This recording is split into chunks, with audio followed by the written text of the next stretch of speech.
Senang bertemu kembali dengan Anda, saudara dan saudariku yang terkasih, dalam renungan harian Katolik dari Paroki Tomang, Gereja Maria Bunda Karmel, Jakarta.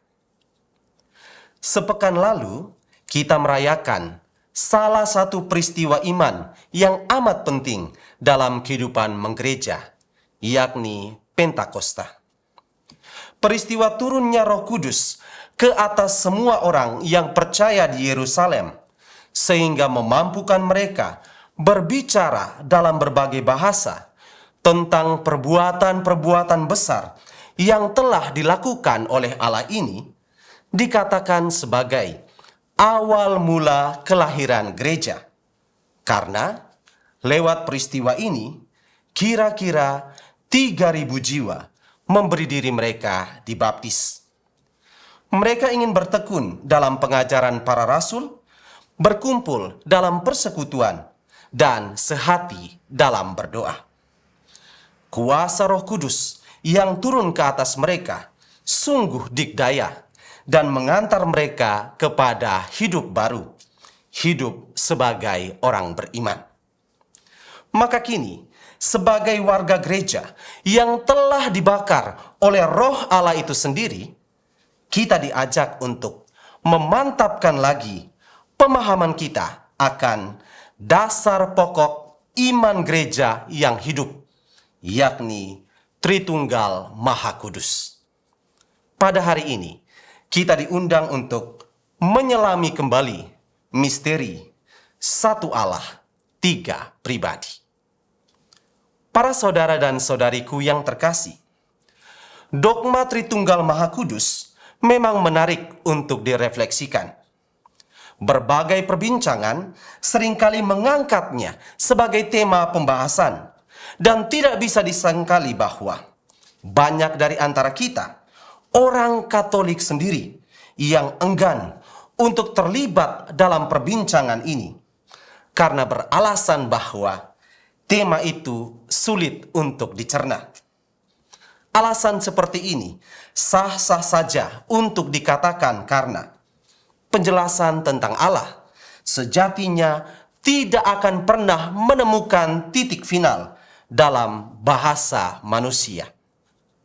Namun, diinspirasi oleh bacaan Injil hari ini dari Injil Yohanes bab 3 ayat 16 sampai dengan ayat 18, setidaknya kita bisa menimba makna yang istimewa tentang keberadaan Tritunggal Maha Kudus bagi kehidupan manusia. Apa makna istimewa itu? Dalam kesatuannya yang tidak terpisahkan, Bapa, Putra, dan Roh Kudus cuma memiliki satu kehendak, yakni menyelamatkan manusia.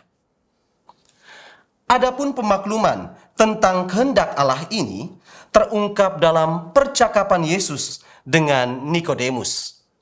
Yesus berkata bahwa dasar perutusannya ke tengah dunia semata-mata didorong oleh kasih. Saking besarnya kasih Bapa kepada dunia, Bapa tidak segan mengutus Yesus untuk memberi jaminan hidup kekal kepada setiap orang yang percaya kepadanya. Yesus yang diberi tanggung jawab demikian, melaksanakannya dengan sepenuh hati. Ia berani menanggung penderitaan sebagai konsekuensi atas segala karya yang telah ditampilkannya. Bahkan, Yesus tidak takut untuk wafat di kayu salib demi menebus segala kesalahan yang telah dibuat manusia, supaya keselamatan itu menjadi nyata. Karya Yesus ini ternyata disertai juga dengan kehadiran Roh Kudus, sehingga biarpun pada akhirnya Yesus bangkit dan naik ke surga, Roh Kudus tetap melanjutkan perutusan ini. Roh Kudus tetap menjamin bahwa kehidupan kekal akan diberikan kepada siapapun yang percaya kepada Allah. Karena itu, Katekismus Gereja Katolik artikel 219 menuntut agar seluruh kehidupan Kristen harus berada dalam persekutuan dengan tiap pribadi ilahi tanpa memisah-misahkan mereka. Siapa yang memuja Bapa melakukannya melalui Putra dalam Roh Kudus.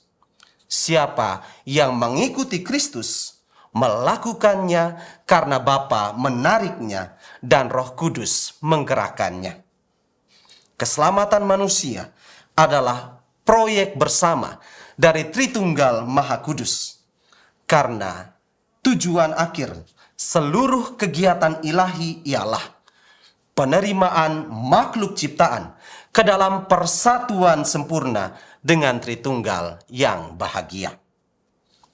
Oleh karena itu, para saudara dan saudariku yang terkasih, jangan pernah ragu untuk mengimani Tritunggal Maha Kudus. Percaya kepadanya tidak boleh dinyatakan hanya dalam pengakuan lisan atau sekedar gerakan tanda salib, betapapun hal itu penting. Bila kita percaya akan kehadiran Bapa, Putra, dan Roh Kudus yang selalu bersatu untuk menyelamatkan kita, maka kita pun harus sudi untuk bersatu dengan gerejanya. Berpartisipasi aktif dalam berbagai kegiatan gereja dapat menjadi salah satu ekspresinya. Maka, mari giatkan pelayanan kita agar makin banyak orang merasakan keselamatan dari Tritunggal Maha Kudus. Tuhan memberkati kita sekalian.